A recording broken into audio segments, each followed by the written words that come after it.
जय हिंद साथियों। जैसा कि आप थंबनेल पे देख ही रहे हैं कि आज हमारा जो क्वेश्चन है वो बहुत ही ज्यादा महत्वपूर्ण है।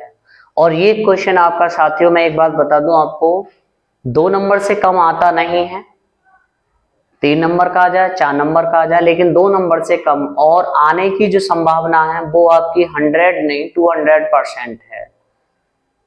अगर आप पिछली गत वर्ष 2026 का जो हमारा बोर्ड एग्जाम हुआ था, अगर उसको उठा के देखें तो उसमें भी आपका इस तरह का क्वेश्चन मिलेगा आपको।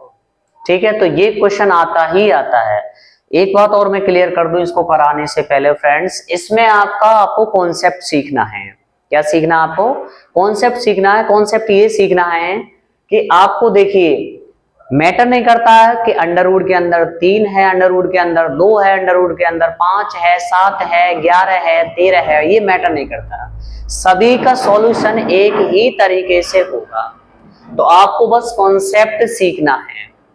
ठीक है, तो बाकी जो क्वेश्चन होंगे, अगर हमारा ये वाला क्वेश्चन समझेंगे तो बाकी क्वेश्चन हमारे और आसानी से हो सकते हैं। ठीक है, तो चलिए सॉल्यूशन करते हैं। तो अभी तक एक बात और बता दूं, मेरे चैनल एक एक क्विक स्टडी को अगर आपने सब्सक्राइब नहीं किया है तो अभी सब्सक्राइब करिए। ओके, और अगर वीडियो पसंद आए तो एक लाइक जरूर करना। स्टार्ट करते हैं। तो देखिए क्या कह रहा है फ्रेंड, सिद्ध कीजिए कि अंडर रूट एक अपर्मेय संख्या है। यूट्यूब पर बहुत सारे लोगों ने कराया है, तो आज मैं भी करा देता हूँ।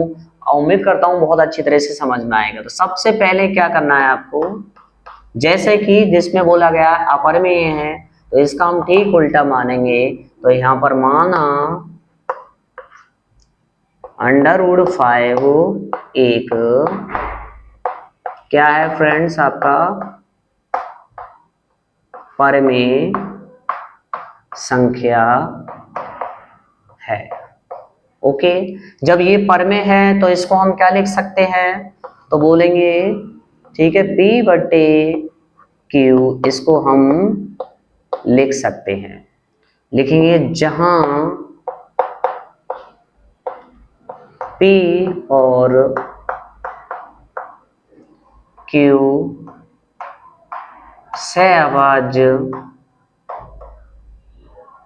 सहअभाज्य पूर्णांक या संख्या हैं तथा Q बराबर नहीं है आपका 0।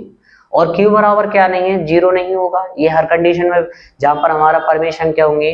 तो देखिए अब अगला स्टेप क्या करना है, इन दोनों को कर देंगे दोस्त आप वर्ग। तो दोनों ओर क्या कर दो, वर्ग करने पर। तो वर्ग करेंगे तो देखिए क्या हो जाएगा, P² बट्टे में Q², क्या हो जाएगा इधर स्क्वायर। ठीक है, इससे ये कट जाएगा आपका। तो ये क्या बनेगा आपका, P² बटे में Q², 5। Q को यहाँ ले जाओ और 5 को यहाँ ले आओ, तो ये हो जाएगा आपका P² बटे में 5 और ये आ जाएगा Q²। यहां से क्या जाएगा, तो यहां से एक लाइन लिखेंगे, यहां P² कितने 5 से विभाज्य है, विभाज्य है। तब क्या होगा, देखिए कोई भी संख्या किसी दूसरी संख्या, कोई भी संख्या का वर्ग अगर किसी दूसरी संख्या से विभाज्य है तो वो संख्या भी उस दूसरी संख्या से विभाज्य होगी। तो P² 5 से विभाज्य है, तब P भी क्या होगा, 5 से विभाज्य होगा। ठीक है फ्रेंड्स, आई रिपीट, P² 5 से विभाज्य है, इसको देखते हुए तब P भी 5 से विभाज्य, यानी वो संख्या का वर्ग वो जो है 5 से विभाज्य है, तो वो संख्या भी 5 से विभाज्य निश्चित रूप से होगी। तब हम यहाँ क्या लिख सकते हैं, तो P क्या होगा, 5 होगा, P का एक क्या होगा, गुणनखंड होगा निश्चित रूप से, तभी तो कोई संख्या दूसरी को काट सकती है। और यहाँ पर हम ले लेते हैं एक C, जहां लिखेंगे जहां C कोई क्या है, पूर्णांक है। ठीक, क्या है, कोई पूर्णांक है। ठीक है, अब देखिए ये हमारा इक्वेशन फर्स्ट मान लो इसको, इस वाले को फर्स्ट मान लो और इसको मान लेंगे हम सेकंड। तो यहां से हम P का मान समीकरण लिखेंगे, समीकरण 2 से P का मान 1 में रखने पर तो 1 हमारा यहाँ है, ठीक है, 1 हमारा यहाँ है, तो मान रख दो फ्रेंड्स। अब जगह नहीं है, इसको आप नोट डाउन करिए। मैं देखिए फ्रेंड्स, P का मान इसमें लगाएंगे, ठीक है, तो क्या बन जाएगा आपका, P का मान इसमें लगाएंगे तो P का मान कितना है 5C का स्क्वायर बट्टे में Q का स्क्वायर बराबर कितना 5। अब देखिए क्या करना है, Q स्क्वायर को 5 को यहाँ ले आइए, इसको वर्ग करेंगे तो ये हो जाएगा 5C और बट्टे में 5 यहाँ जाएगा और ये चला जाएगा Q स्क्वायर आपका इधर, ठीक है फ्रेंड्स, ये कट गया इससे, तो 5C बराबर कितना आ जाएगा Q स्क्वायर, 5 को बट्टे में डाल दीजिए तो ये आ जाएगा Q स्क्वायर बट्टे में 5। अगर देख रहे हो तो ये बिल्कुल इसकी तरह बन गया, सही है। तो क्या लिखेंगे यहाँ पर भी कि Q स्क्वायर भी 5 से विभाज्य है, तब Q भी 5 से विभाज्य होगा, ठीक है। अर्थात देखिए फ्रेंड्स, हमने P और Q को क्या माना था, P और Q को माना था हमने सहभाज्य। सहभाज्य संख्याएं वो होती हैं, दो या दो से अधिक संख्याएं, ऐसी संख्याएं जिनमें कोई एक के अलावा उभयनिष्ठ गुणनखंड ना हो, वो एक दूसरे के क्या कहलाते हैं, सहभाज्य कहलाते हैं। तो P और Q को हमने सहभाज्य माना था। सहभाज्य का मतलब है कि एक के अलावा कोई दूसरा गुणनखंड नहीं होगा, लेकिन आप देख रहे हैं कि Q का कम से कम 5 एक गुणनखंड है, P का भी कम से कम 5 एक गुणनखंड है। इसका मतलब है कि P और Q हमारी क्या है, सहभाज्य नहीं हो सकती, क्योंकि एक के अलावा 5 भी उनका एक उभयनिष्ठ गुणनखंड है। तो इसका क्या मतलब हुआ, इसका मतलब ये हुआ कि जो हमने माना था वो हमारी अवधारणा क्या गलत थी। तो लिखेंगे कि P और Q का, ठीक है, 5 उभयनिष्ठ गुणनखंड है, तब लिखेंगे हमारी अवधारणा गलत थी कि √5 एक क्या है, परिमेय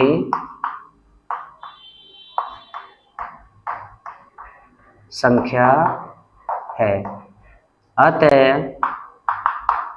√5 एक अपरिमेय संख्या है, ठीक है फ्रेंड्स।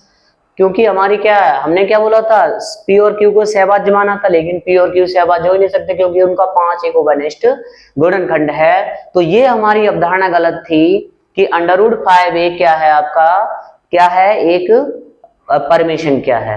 ये हमारी अवधारणा थी, गलत थी, इसीलिए हम बोल सकते हैं कि √5 एक अपरिमेय संख्या है। ओके फ्रेंड्स, नोट डाउन करिए।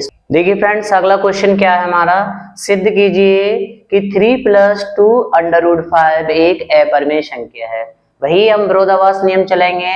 तो सबसे पहले क्या करेंगे, सॉल्यूशन, ठीक, लिखेंगे माना 3 + 2 √5 एक परिमेय संख्या है। जब ये परिमेय संख्या हमने मान लिया है तो हम क्या लिख सकते हैं, 3 + 2 √5, इसको हम P/Q फॉर्म में लिख सकते हैं। तो लिखेंगे जहां P और Q क्या है फ्रेंड्स, आपके पूर्णांक हैं, तथा Q Q बराबर नहीं है आपका 0। ओके फ्रेंड्स, कोई दिक्कत नहीं है। अब इस 3 को आप क्या करिए, इधर ले जाइए, तो ये बचेगा 2√5 P बटे में Q, इधर जाएगा ये माइनस का हो जाएगा, 2 बट्टे में डालिए इसे, तो √5 ये हो जाएगा 2 बट्टे में जाएगा आपका, तो बट्टे में जाने का मतलब हो जाएगा ये P बट्टे 2Q माइनस के 3 बट्टे 2Q, दोनों के बट्टे में जाएगा, यानी इसके बट्टे में भी और इसके बट्टे में भी। ठीक है, लिखेंगे। देखिए अब ये आपको क्या दिख रहा है, ये फ्रेंड्स ये क्या दिख रहा है, लिखेंगे यहाँ पर P बटे 2Q माइनस के 3 बटे 2 क्या है, पूर्णांक है, पूर्णांक है, अतः यह परिमेय संख्या होगी, परिमेय संख्या होगी। तब जब ये परिमेय संख्या है हमारी, ये वाली जब परिमेय संख्या होगी तो इसके बराबर ये है, ये परिमेय संख्या है तो इसके बराबर ये है, तब क्या बोलेंगे, तब √5 भी एक या फिर परिमेय संख्या होगी। क्योंकि भाई मान लो जी इसको आप परिमेय संख्या माने हो, क्यों माने हो, क्योंकि ये पूर्णांक है, पूर्णांक है, जब ये परिमेय संख्या है तो ये भी परिमेय संख्या होगी, क्योंकि इसके बराबर, बराबर की चीज बराबर होती है आपकी, लेकिन परिमेय होगी, लेकिन इसका विरोधाभास होता है कि कितना, √5 एक अपरिमेय संख्या है, अपरिमेय संख्या है। यानी √5 तो हमने अभी ये अपरिमेय संख्या सिद्ध करी थी, तो ये परिमेय कैसे हो सकती है, इसीलिए बोला गया कि इसका विरोधाभास होता है कि √5 एक अपरिमेय संख्या है। अब ये विरोधाभास या फिर ये कल्पना जो हमारी एजम्पशंस जो थी, अवधारणा जो थी वो गलत थी, तो लिखे हैं, तो इस लिखें ये है विरोधाभास हमारी गलत अवधारणा के कारण होता है,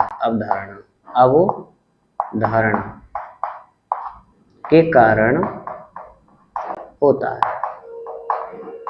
अतः क्या लिख देंगे, यहां लिख देंगे फ्रेंड्स, अतः 3 प्लस के 2√5 एक क्या है, अपरिमेय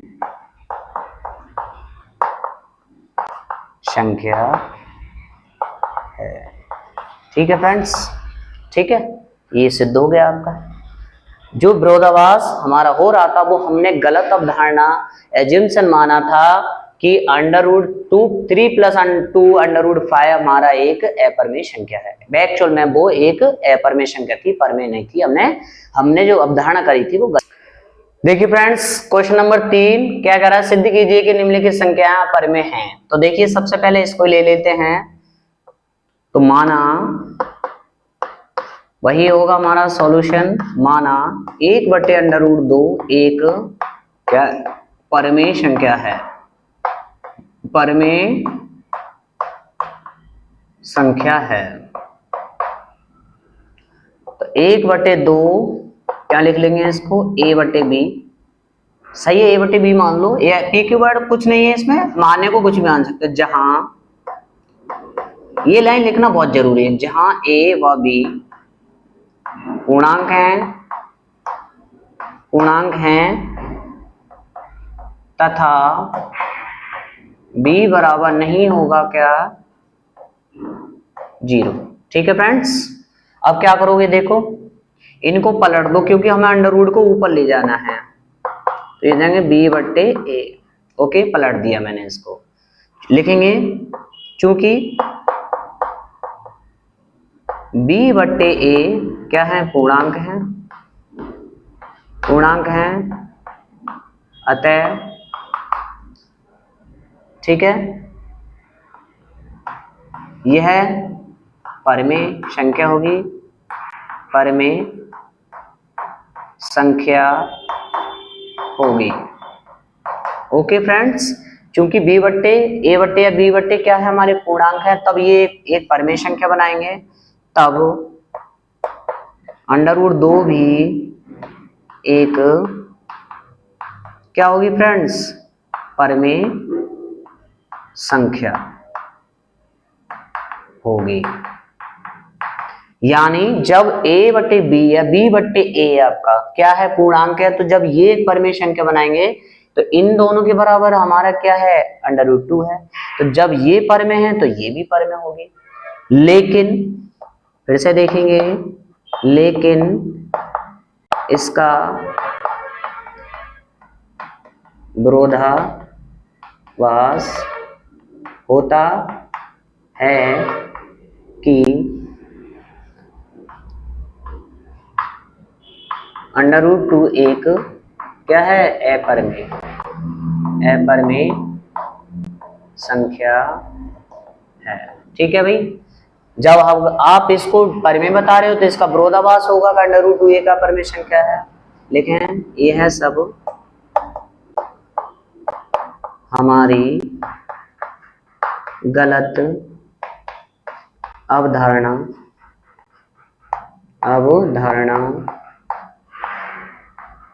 की वजह से हुआ है। अतः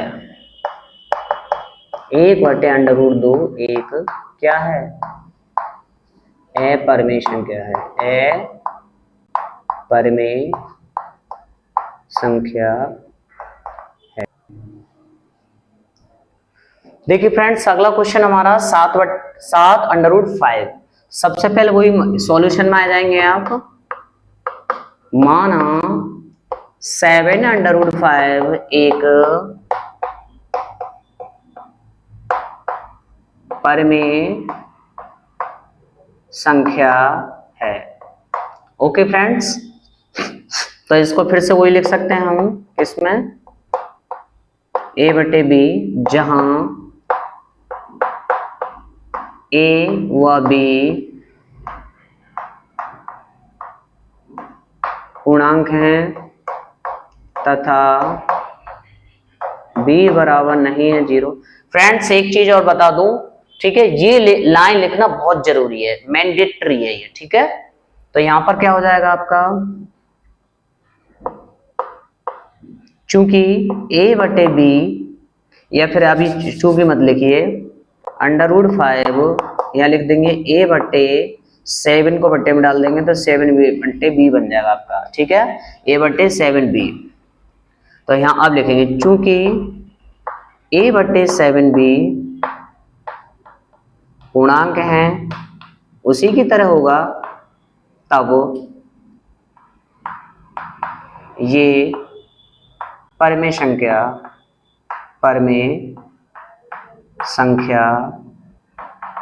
होगी। जब ये परिमेय संख्या है तब लिखेंगे यहाँ पर, तब √5 भी एक परिमेय संख्या होगी। लेकिन फिर से वही, लेकिन इसका विरोधाभास होगा, लेकिन इसका विरोधाभास होगा कि √5 एक अपरिमेय संख्या है, परिमेय संख्या है। लेकिन यह सब हमारी गलत अवधारणा की वजह से हुआ है। लिख देंगे, अतः 7/5 एक अपरिमेय संख्या है। ठीक है फ्रेंड्स, हो गया ये आपका। तो फ्रेंड्स इसका एक खंड रह गया लास्ट में, वो आप मुझे कमेंट में करके बताएं। अगर कोई डाउट हो तो मैं आपको उसका सॉल्यूशन दूंगा। अगर वीडियो पसंद आया हो तो एक लाइक, और अभी तक आपने मेरे चैनल AK क्विक स्टडी को सब्सक्राइब नहीं किया है तो अभी सब्सक्राइब कीजिए